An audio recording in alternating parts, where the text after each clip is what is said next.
Help us keep the Product Porch lights on by giving at patreon.com/theproductporch. Please review the podcast on your favorite platform. Your reviews help new listeners discover us. Thanks. I didn't get it. And she would constantly get frustrated with me, right? I'm like, well, your role is to design stuff. And she's like, well, no, I want to watch the user, Joe. Right? I'm like, well, wait a minute, that's my job. Welcome to the Product Porch. I'm Todd Block-Here. Today, a question from a UX designer sparks a brainstorm session between Ryan, Joe, and I about how to turn conflict between UX and product managers into a super-powered partnership. Now settle in, folks, because on the Product Porch, every topic is a product topic. All right. Well, I'm excited to see you guys. It's good to see you both. Always. Totally. So today, this topic really excites me because it comes from a friend, Holiday, who I've worked with in the past. She's fantastic. She's very talented. And she's listening to our podcast, which I'm honored to hear that she does. And she had a great question. So let's hear what Holiday has to say. Hey, y'all. I've been really enjoying the podcast so far. It's been very interesting and relatable to hear all your takes on product management, just the good, the bad, and the ugly. I have a question. I'm not a product manager, but I'm instead in UX design. And my question comes from one of your earlier episodes where you talked about all the different titles and roles that product managers have. And when you were discussing all the user-centered discovery work you do, it reminded me how all of that pretty much directly overlaps with what us designers should be doing as well. And now, of course, product design is a big career space, and depending on your company, skills, etc., maybe you're in like one detailed area, specializing there. Maybe you're doing it all. So I don't want to say it's the same for every designer, but in a lot of our roles, we're tasked with learning directly from the users ourselves, like what their actual jobs to be done are, as you guys mentioned, and what are the existing pain points, gaps, and opportunities that, of course, can then be translated into the design of the product. And in particular, I remember one time early in my career being placed on a new product team where the product manager was just doing all those activities themselves. And I had a moment of, no, wait, that's my job. That's what I need to be doing. And I really had to proactively raise my hand and insert myself in the process. Otherwise, meaning design and all the expertise and strategy we bring to this sort of user discovery work, I would have been left out entirely. And it all worked out great in the end with that team. But I realized at that moment that the lines between my responsibilities and the others on my team and product are sometimes clear and sometimes very fuzzy and have to be worked through. So, long way to say, thanks for sticking with me, that I'm really curious if that same sort of misunderstanding or general, again, fuzziness of responsibilities between product management and other product roles has ever happened to you three, and not only how you've handled it, but maybe even if you have an ideal setup of responsibilities in your team. Thanks. Looking forward to hearing your takes. So I'd love to get your takeaways, your first thoughts to that. What do you think about Holiday's experience and her question? So she is looking at it from the UX perspective. And I'm going to say for product, it is completely different. And I couldn't be more sarcastic when I say that. It is the same, Holiday. Man, you had me there, Ryan. You had me there, dude. Man, I was like, where is Ryan going with this? It's funny that you said it because my first thought was, I've always had role clarity in my career. I've never once been confused about my role or anyone else's. Oh my gosh. In product, it's so ill-defined when it comes to these things. And I can see how it's so similar for UX people when we're looking at these relationships. So Holiday, you're not alone. So for some of our listeners, can we clarify a couple of terms that get conflated? So sometimes we hear UX and UI. Todd, can you clarify when we say UX and UI, what's the difference? Absolutely. So UX stands for user experience. UI stands for user interface. So with user experience UX, we're talking about the understanding what the challenges are that a user's having, making sure that they're attaining their goal in a simple way. This is where design thinking comes in. It's usually referring to UX. UI is more about what things look like, the thing, the buttons you're clicking on, the design itself, what it looks like. And what's interesting is that today, a lot of formerly known as UX UI designers are starting to use the term product designers to really put the emphasis more on the user experience and less on the creative design elements themselves. So when I worked at Generac, so those who don't know, Generac does backup generators, whether it be portable or those that are in like homes or businesses. So they would actually have somebody that would go and watch a customer, turn it on, turn it off, hook it up. So UX isn't just in the digital space. Absolutely. I'm watching someone consume my product from the moment they get it in the mail, they take the packaging out, they activate it, they're using for a specific function. That's really what the role of UX is. You know what's interesting about that? I spoke to a UX designer recently whose role was all about the onboarding of the product. It was all about the experience from the first time they touched the package and opened the package. That was their UX design. So guys, I got to make honorable mention because I've worked with people who weren't called UX at all. They were called CX, customer experience, who did similar things. So talk about gray areas. CX people were looking at that end to end from the time the order was submitted until use through end of life, like top to bottom. Yeah, this is important because even early in my career, I got caught and I would use the terms interchangeably. So I think it's really good that we're distinguishing like what each role is.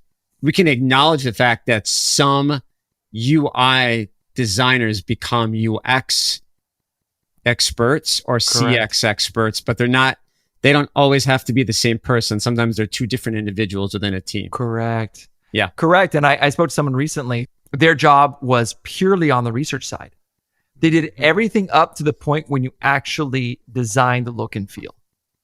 So they would design the workflows, they would figure out the kinks, they would do some testing, research, all of that. But the moment it came to now we're going to design the screens, what they actually look like. They even did wireframes. Yeah. And once we got to what the screens would look like, that was UI design. So why does this happen? Where do these overlaps come from? Why is it so ambiguous?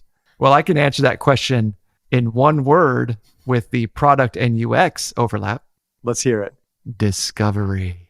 I'm taking a page out of Ryan's book with the one-word answer. One-word answer. But yeah, I think that's part of it, right? But it's that emphasis on discovery is where you see a lot of that overlap between those two roles specifically.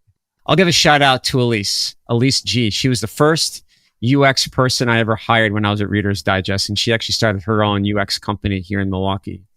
And I didn't get it. I thought she was a designer. And she would constantly get frustrated with me. Oh, no. Because I was, right? I'm like, well, your role is to design stuff. And she's like, well, no, I want to watch the user, Joe. Right? I'm like, well, wait a minute. That's my job. Right? And I think this is where Holiday's coming from, right, Todd? I mean, yes. We don't, a lot of organizations don't understand the role. And Correct. B, they don't understand the role within the product ecosphere. I think that's a great place to start the discussion about the difference between UX, a UX role, and a product manager role in discovery. Is what is the value that they're bringing? Yes, like Todd. Oh my gosh, I'm getting excited about this because product management. Too bad we don't have UX... YouTube video yet for this, guys, because Ryan was about to jump out of his box. I'm jumping up and down. I think product management and UX both fall into this category where businesses that they serve don't really know how to define the value they bring to the organization. They don't know how to do it. And that's what puts us in this weird place. We're like in the ether. And let's talk about discovery specifically, because that's a place where you really see that overlap. Right. Yeah. What's the value that a PM is supposed to bring versus what's the value UX is supposed to bring? Yeah. So I look at it like the product manager is prioritizing what problems to solve. What are the most impactful problems? What gets in the way of our users achieving the job to be done that they're trying to achieve? Right. And so our job is to prioritize the problems that are going to create the most value for the user as well as for the organization. And how we identify some of those problems is probably one of our largest constituents, if we're lucky enough to have them, is that UX lead. right? Because they're in our ear helping us identify and prioritize. And then what we do is we're not just looking at the customer, but we're looking outside. We're looking at the market. We're looking at the competitive.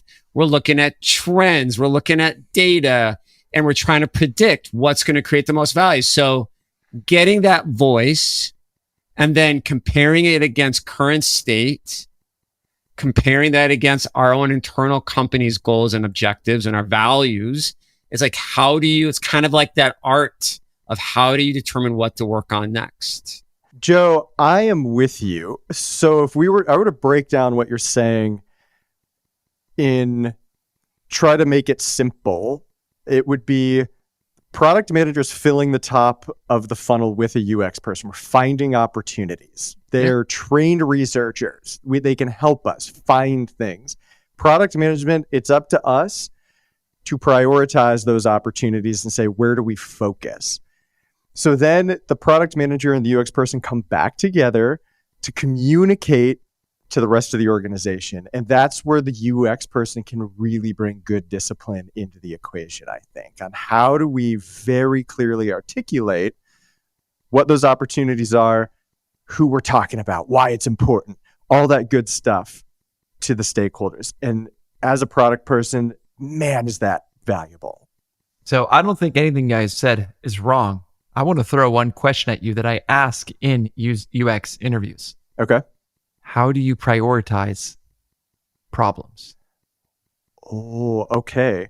Todd, you know my answer to this one. I have a very clear framework on how to do this. Well, you should share that. And both product managers and UX designers listening right now can write it down. Right. And answer the question in the interview. Okay, so here we go. It's 3 letters. The letters I, F, and D. This is Ryan's favorite technique, by the way, ladies and gentlemen. IFT. You can quantify pain and prioritize. Find problems. For I is intensity. How acutely is that pain felt? How painful is the pain? F is for frequency. How often does the pain occur? All the time or rarely? And density is not about the pain experience in an individual, but how many of the similar persona experience that pain across the population. Do all of them, some of them, or few of them? How does that look? So you're prioritizing pain based upon these different dials. And you're putting that together to say, wow, this one is the most painful pain that we should focus on first. And I think the key to this, because Ryan, you taught me this, right? And then I've shared that with other people. It's not the black and white, pick the highest number, but it's how you start off the conversation, and it demonstrates critical thinking on why you selected a given problem to solve. Right. That's right. Right. Because there's the nuance, right? There's all these other things that are swirling around that may drive a decision that you make in terms of what you're going to select. All right. So Todd, what do you think of that? If somebody gave you that answer in an interview, would you be like, you are hired? I love that answer. I would love that answer, because the truth is a lot of people don't think about how to prioritize problems. They do a good job of gathering them, but we often prioritize features, not problems. And so that's a unique thing, is to think about, what's the problem and how to prioritize it. I do want to put the focus on something Joe said, though, that I think is a distinguisher between the value of a PM, product manager, and a UX. Because prioritization could have some overlap. Some of those details with the user could have some overlap. One of the things you talked about was the broader market. Now, I think this is very important, because the market includes the buyer. Now, in a B2C experience, this is the same person most of the time.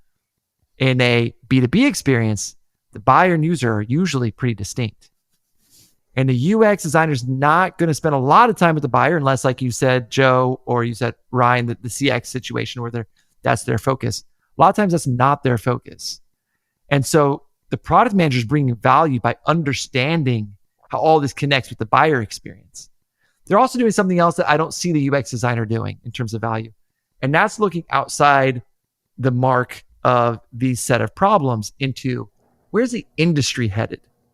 Where are we coming with regulations? What's coming up there? Where's it shifting? Technology. How are our competitors shifting? What are they doing? What looks like, what's their game plan? That's all product management discovery work that they can own. That's not UX work. I mean, we talk a lot about personas, understanding who our customers are. And Todd said something, I want to build off of that.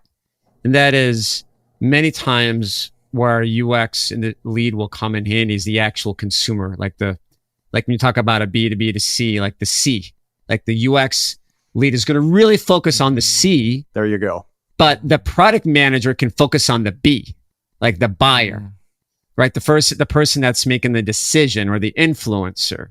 So instead of the product manager feeling overwhelmed that they have to understand all the layers or all parts of the supply chain, I should say, they can focus on maybe 2 or 1 and then happily delegate, I might add, the C to the UX lead so that they can go work their magic.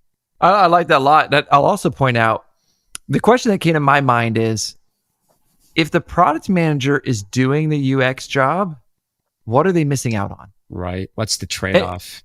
And what I mean by that is, I know a lot of product managers that can do some UX things, but the UX designers that I've met that are trained in UX design are much better at those things. Yeah. So my thought is, I'm product manager on a team and I decide I'm doing all the interviews, I'm doing all the validation, I'm doing all the jobs to be done, I'm doing all of the end-to-end customer journey, I'm doing all of it. I'm pushing my UX designer aside and I'm forcing them to just be a UI designer. All you do is make it pretty. I'm forcing them into that little box. If I do that, what am I missing out on? Synthesizing information. Whether it's identifying problems, I love it. They're master synthesizers. They can really be helpful there. So whether it's big picture setting context, they can be helpful to us with the how they've been trained. They have frameworks, they have tools, they have other techniques that they can use that'll help us do that. Find meaning in large amounts of information. By the way, now that I'm older and I've been doing this longer, if Elise is listening to this podcast, I am so sorry I didn't leverage my skills. I'm thinking to myself, man, I really dropped the ball because I didn't take advantage of that, right? I felt like early in my career, I had to do everything. But then you've gone to product confessional, right? Exactly. I've done yeah, forgive me, product father. I have said. Yeah. Oh yeah. Oh my God. Yeah. It is. I'm like, I had like one of the best ones in the area, and I just wasted her on stupid carousel designs on our website. Gosh. So hold on, Joe. I think especially in large organizations, for those listening that may be in a situation where we've got a UX team as part of the organization, but there are those mysterious people down the hall. How do we open the door? Well, I'm gonna use an example from engineering that we're all familiar with. Yep. And then we can push this right into the UX designers. Okay. Tell me some of the difference between a good engineer and a bad engineer as it relates to their ownership of user stories. Good engineer, bad engineer, as it relates to their ownership over user stories. Okay, so a good engineer is going to write their own user stories. They will. They will. When there's a technical user story and they know what to do, they'll just write the story. Yes. Yeah. This is what we're trying to do. I'm going to go in and write. I'm not going to tell the product owner to go build me some user stories and they get frustrated with them because they're not detailed enough. The best ones, John Martin, if you're listening to this, or JJ, were the ones that went into Jira or Rally and wrote it themselves, took ownership of it. Yeah. So the worst ones? The worst ones are just the ones that say, I'm not doing anything until you give me all the requirements. Yeah. Garbage. Give me the tickets, right? Yep. I don't want to know the persona. I don't want to know where we're headed. Yeah. I don't have any ownership or anything. Give me the ticket. I'll build what I see. Totally. Right. There are good UX designers and there are bad UX designers. The good ones sound like Holiday. The good ones are, I want to know the customer. I want to identify the pains. I want to be able to validate where we should focus on. That's a good UX designer. At some larger companies where they're siloed on a little UX ivory tower, all they want to do is, I swoop in, you give me something to design, I throw a little picture together for you and I walk away. That's it. Bad ones do not pay any attention to stakeholders. They just do their thing. Yeah. But that's any complementary role on a product team, whether it be the marketer, Yes. the designer. Sure. And that's why I thought of that to answer your question. How do we engage them? How do we bring them in? What you do is you start asking them to bring the value of a UXer. Yeah. And you will identify really quickly who wants to be a UX designer and who just wants to make some pretty pictures and move on. Totally. The other anti-pattern I've seen with UXers that creates frustration with the product manager role are the ones who just become the arbiter of the design system rules. Oh, That's all they are. My job is to say, this is what we use and this is what we don't use. We use this button set. We use that button set. We use these drop downs. We use this. That's their whole job, and they become that. I've seen UX teams alienate my entire product management team by limiting themselves to that. And so they don't inject themselves into the team. They're not part of the team. They don't share ownership over where we're headed. They're outside of that. So I've got a kind of a left field question for you guys. Do you think UX should be integrated as part of the product team or as a separate entity? That should be part of the team. I mean, I wouldn't even hesitate on that. That was quick. I really want to come up with a counter argument just to disagree with Joe, but unfortunately, I'm racking my brain. Todd just wants to disagree with me, period. I just want, my instinct is Joe said something. How do I disagree with that? Anyway, It's like having my daughters around.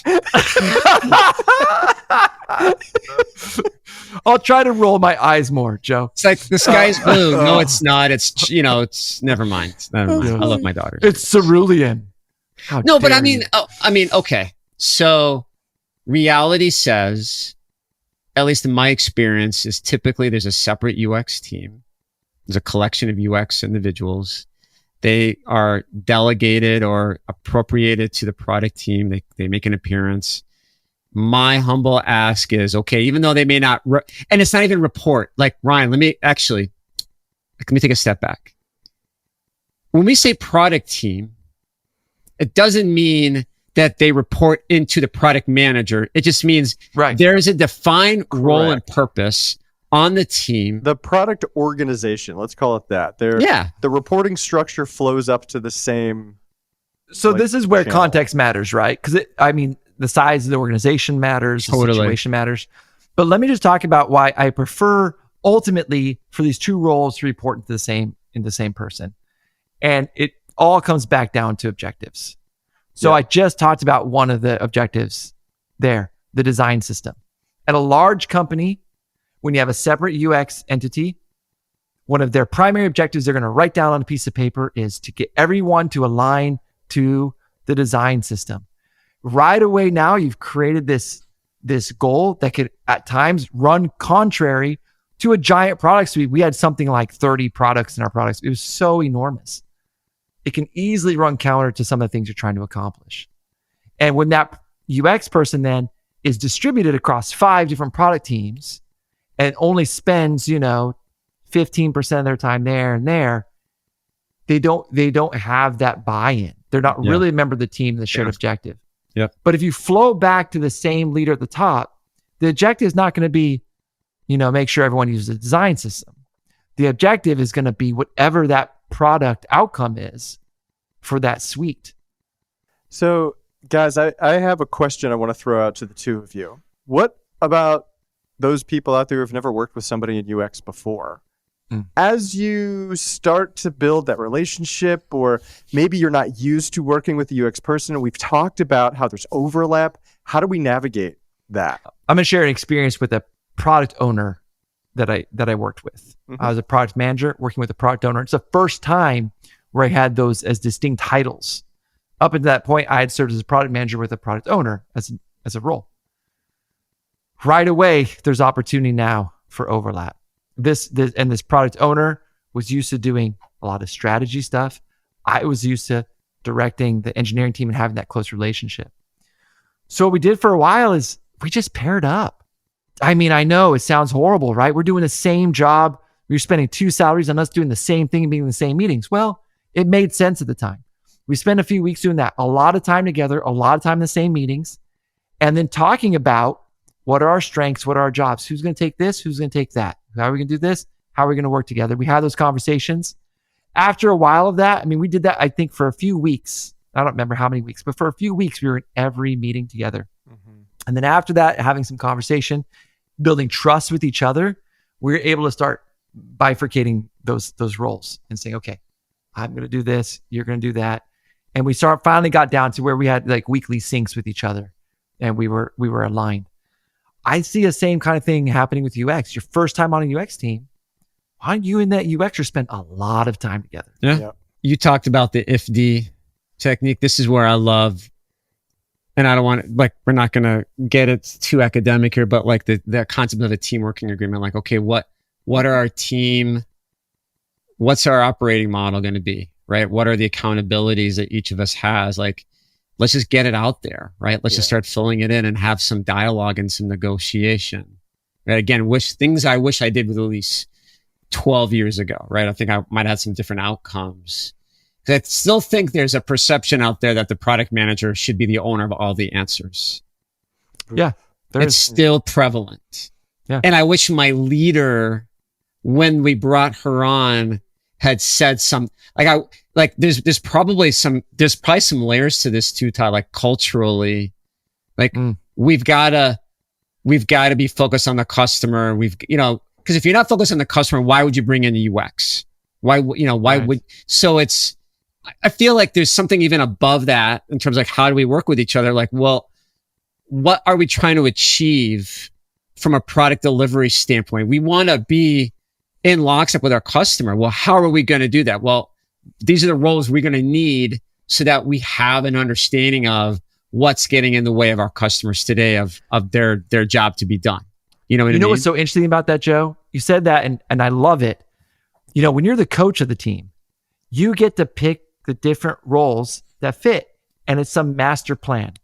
The further you're removed from being the coach, the less you have any idea about that master plan, and you just have someone on your team. Right. So you're there. I'm a product manager. I know what I'm supposed to do. Oh, here comes a UXer. Or in Holiday's case, I'm UX designer. I have these robust skill set and rigorous techniques. For, I understand design thinking for uncovering the right problem to solve and the right way to validate that we're going. And now I'm with this product manager, and they're just talking at me. It's really easy to have all these roles: a product marketing manager, a lead designer, a solution architect, and no one actually knows what each other's role is or the value they're supposed to bring. Here's the other thing, guys, we have to think about. People today, more than ever with this job market, are very, very, very protective of their jobs. Yeah, so absolutely. I have seen firsthand UX and PM silo themselves because they're trying to demonstrate their self-worth. Because someone's gonna be like, oh, you have the voice of the customer. No, I have the voice of the customer. Well, who really owns it? And so it becomes a fight. I experienced this. So it's, especially for a product manager, if the product manager doesn't understand or have an appreciation for even the role, it could create silos because that product manager may think that UX person is trying to take their job. Joe, when in reality, they're a peer. They should be their Skywalker to their Han Solo. You like that? Yes. I do like that. Good. I like that one. That was a good one. I would have picked Chewbacca, but Chewbacca. Okay, fine. As long as that's not Lando. That's awesome. I love Lando. I know. That's the whole reason I have a stash right now. Billy D. Williams. This is awesome. In honor of Billy D. Williams. Billy D would love that mustache. 1983 Billy D would love the Todd Blackyear mustache. All right. So anyways, but see what I'm talking about though. People are very protective, especially with the rounds of layoffs, and there's so much supply of product managers, and people are very protective of, like, culturally, there has to be that buy-in up top. The situation you're talking about makes me think like it's a fear or fight response, because there's protection happening or a desire thinking, I got to protect my house. Where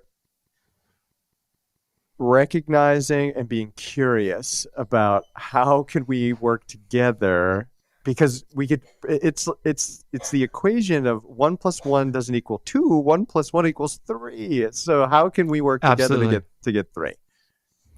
And I want to say something that Holiday did well. You heard it in her story. She mentioned that she inserted herself. Yeah. Right? So we do have to advocate for ourselves. And I think advocating for ourselves is different than what you're describing, Joe, right? You're describing protecting ourselves, which is different than advocating for ourselves. Right. And I think what she did is advocated for her value. Now, I saw a designer do this on a team. I thought he did a fantastic job of this. So what he was struggling with is he was having the engineers were just doing a lot of things on their own without taking any time to involve him. They saw him as a delivery mechanism as opposed to someone who is, and a lot of people do see designers as a delivery. They're an output mechanism. We give them an assignment and they do it, as opposed to them bringing the value in the foreground. So what we did to help implement him on this team better is he put together a presentation on design heuristics, on why this matters, what's happening psychologically. And he put this presentation together, and it was a great way to connect with engineers, because the one thing engineers value, they value knowledge. Yep. They value someone who has a specific skill set. He brought in, did this hour-long presentation, and you know what? That solved the problem. It really did. After that, they thought, oh, shoot, what was that thing that Gabe said?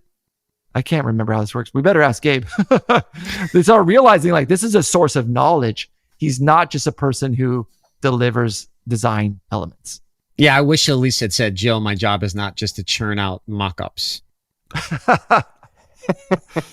And I look for, and I can't say that everyone does this, but I really look for UX people who are going to push back. I want someone with an opinion. The things that I want in UXers, I want someone who, UX designer, someone who has an opinion, who can support that opinion with data, who knows what data to get and when we need it. So I like a UX designer who's going to say, well, wait, I believe we should test that. Or I think that's an assumption. We always give credit to PMs for calling out assumptions. Product managers call it assumptions, right? I want a UX designer who does that too. Who knows, hey, we should go get that data. Yeah, actually, what we used to do at one other company I worked for is every 2 weeks, we would bring our UX designer in, and she would share her key learnings from the last few interviews that she's done. So she would do it on an ongoing basis. Right? So it was, what she was doing is she was setting the context or laying the groundwork for when there was going to be a new capability or a new feature, a new enhancement. It didn't look like it was coming out of thin air. It looked like it was built off of all these findings that she was finding. So it's kind of like what all three of us, what we've done as consultants and coaches in terms of, as you find these new ideas or findings, you're sharing them, you're being transparent about it, because then what you're doing is you're building up that context so that no one's surprised and they understand, like it's based off of, you're demonstrating like you're being based off of data. And you know what? Another way to get buy-in, if you're doing that, you're trying to bring a UX designer in and get them really established on a team. One of the great ways to do that is to make sure they understand the product vision. Get them to really understand the product vision, what we're trying to accomplish. Get them, and you know what? A great UX designer, if they understand what we're trying to accomplish, if that product manager is doing their job and they're bringing the market insights and they're bringing the competitive intelligence and they're selling the vision and where the industry is going, what they're trying to hit and what desired outcomes they have out there. If a product manager is doing a great job of that and you have a strong UX designer, oh man, it's just like you're putting rocket fuel into their rocket, right? They can just take off and dig into all the things that can help us hit those milestones on that journey. Totally. So I have a lightning round idea. We'll just go around. One, UX product setup anti-pattern. We don't like this relationship set up between UX product. And one thing that we think is an ideal setup. Okay, I'll start with the first anti-pattern.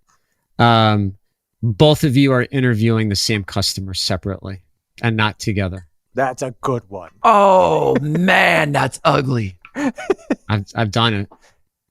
All right, I've got one anti-pattern. calling your UX person too late, where you're way too far down the road, and all of a sudden, oh no, come on in. Oh yeah, that's a great one. Mm-hmm. The anti-pattern for me is UX is separate in an ivory tower. They're not really part of the team.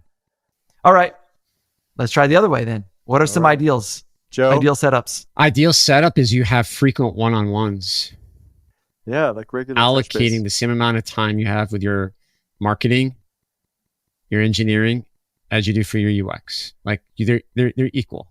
You're treating them as an equal, as a peer, and not as an order taker. So the ideal setup from my book is when your goals align very clearly between UX and product.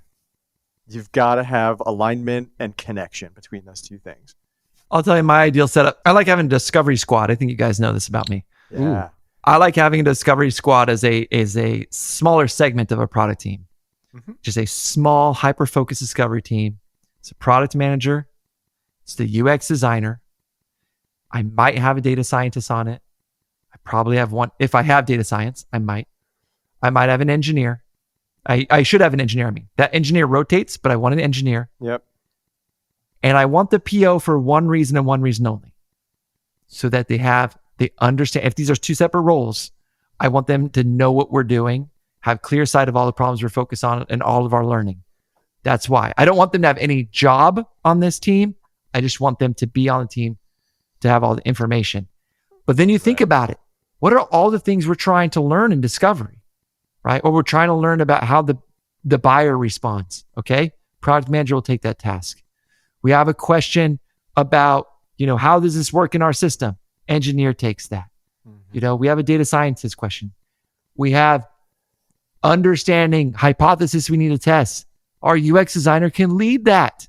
Wouldn't that be great? So that to me is an ideal setup. You have a little discovery squad with those experts. Yeah, Todd, I want to piggyback on that real quickly. I've been talking about this a lot lately with a lot of my clients and things like that. And that's the idea of a discovery backlog. We're all used to the idea of a development backlog, but a product manager and a UX person should be working together on managing that discovery backlog. And that is the perfect touch point to Joe, have your one-on-ones, to set your goals, and to execute on your discovery squad. Just organize yourselves around a discovery backlog. So is that like when we talk about dual track agile? Very similar. Absolutely. Yes. Yeah. Dual track agile. Yeah, absolutely. Before we do our key takeaways, I'd like to thank Holiday one more time. Yes. Thank you, Holiday. Fantastic question. Great suggestion. And we'd love to hear more. So if anyone else has a good question that we could discuss in our podcast, we'd love to hear that on the Product Porch. Let's get to our key takeaways. All right. I've got my key takeaway. You ready? Make friends with your UX person, product managers. You can only benefit from it. So they can help you so much. Because most product managers will tell me, I don't have enough time to do discovery and research. Mm-hmm. You know how you can do discovery and research get support. And who better to support you than the people who are trained to do it? Go make friends with UX people. So mine is actually inspired by Joe's thought earlier about why some of these things can happen. And I think Holiday alluded to some of those feelings. Someone's kind of stepping on your toes. So mine is, I think this applies to everyone in any role. Let's not jump to the assumption that someone is trying to steal our cheese. Mm-hmm. Let's just take a moment, have a conversation. How do we benefit each other? What are we trying to accomplish? And align on that and see if we can help each other out. God, that was a really good one too, Todd. You're killing me. The two of you are killing me, man. Like, besides me owing Elise a big apology for how I worked with her for 2 years is my key takeaway. No, I'm kidding. I think it's not just the PM and the UX. It's not just a PM and UX discussion. It's a whole team. I think in general, we could be better about learning more about each other's strengths and leveraging those strengths to build better products. That's the key takeaway. I agree 100%. All right. Thanks again, Holiday, for that question. Thank you, Guys, Holiday. Thanks, Holiday. This was fun. It's Absolutely always fun. fun, I love this fellas. topic. I love it. All right. See you next time, guys. Bye, guys. See you, fellas. Bye-bye. Thank you for joining us on the Product Porch. We release new episodes every 2 weeks. You can also find us on LinkedIn for more content. We offer a special thank you to AJ and Jack Block here for the music. The views and opinions expressed by the hosts of this podcast are their own and do not represent nor necessarily reflect those of their employer.